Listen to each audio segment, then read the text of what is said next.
welcome to another broadcast of Ponty TV. Today I've got the pleasure of being joined by Ponty's very own senior coach, Dale McIntosh, more affectionately known as Chief here at the club. So Chief, I think it's fair to say by now that you're quite the seasoned veteran here at Ponty, having first stepped into the jersey over 20 years ago, and now you've stepped up to the job of coaching the team. Would you say that that was a natural progression for you to go from obviously playing rugby to coaching?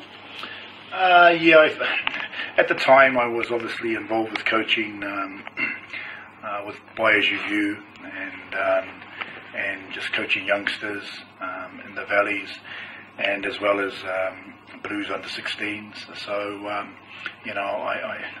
pretty much served my time in accordance to the junior spectrum of coaching, and obviously after my playing days ended, there was a gap, and it was just about timing. In all fairness, Simon King decided to take the job in Aberavon, which left a void here. So I jumped in with John Z, and the rest is history. So, in your time coaching Ponty so far, how would you say that this season's team are faring up? Would you say that they're the best yet? We've got a lot of work to do. The fact of the matter is, we've always had very, very good players, very good individuals, and you can see that by how they've progressed into regional rugby, and so be it for other regions, sometimes not the Blues. But I think as a collective unit, I think we're doing very, very well. We try and manage our squad in accordance to game time. We've always kind of had a very, very good 24, 25 players, and that deficit of 7 or 8 players, sometimes never let us down, but couldn't quite hit the mark when we needed to. And this year, I can honestly say, hand on my heart, I think we got about 36 reviews, 37 players, and they're all quality players, and they're all singing off the same hymn sheet, and they're proud to be a part of the club. So yeah, I just think the collectivity this year is something special. So you're very much an integral part of the family here at Ponty. What would you say, if anything, would prize you away from your role here? Maybe talks of a job overseas or a regional coaching position? Money, probably not. Look, it would be tough, but I've got a family, and I've got to take them into consideration, and I've got a young family, and at the end of the day, you got to pay the bills. But to be blatantly honest, it would take a hell of a lot, even if I had offers, it would have to be right. The offers would have to be right.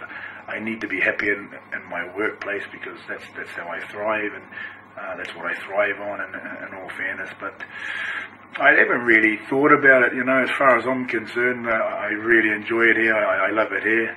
I'm happy with the job I'm doing, and I'm happy with the reaction I'm getting from the players and the club. So long may that continue. But it'll take something special to prize me away. Yeah.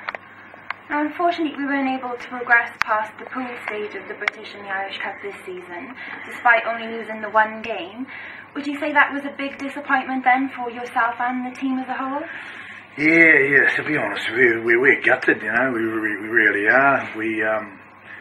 We put a stern performance in at Leinster, and couldn't quite get over that whitewash. Couldn't quite get the points, and it is disappointing. And if you look at the group we were in, Jersey are now starting to climb up the ladder, and Leeds are either 3rd or 4th, and they're a very, very formidable side. They just lost to Newcastle last week, 19-12. Yet we've done a double over them, so we're very, very proud of what we achieved in the British and Irish. And then I look at other pools, and it's not their fault, but I do look at other pools. They can't help but do it, and think, crikey, if we were in there, we'd progress quite comfortably.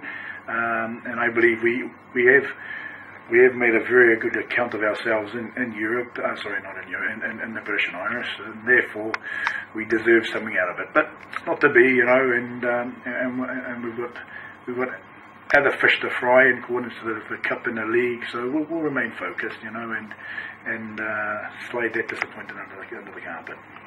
So like you said, we have still got a lot to play for this season. Despite that, what would you say Ponty's chances are of bringing some silverware home this season? All as I can say is we're working towards it. They're a great bunch of boys, you know, and they put effort in on a training pitch and then into the games, and you know we've only lost 2 games all season, and 1 in the league.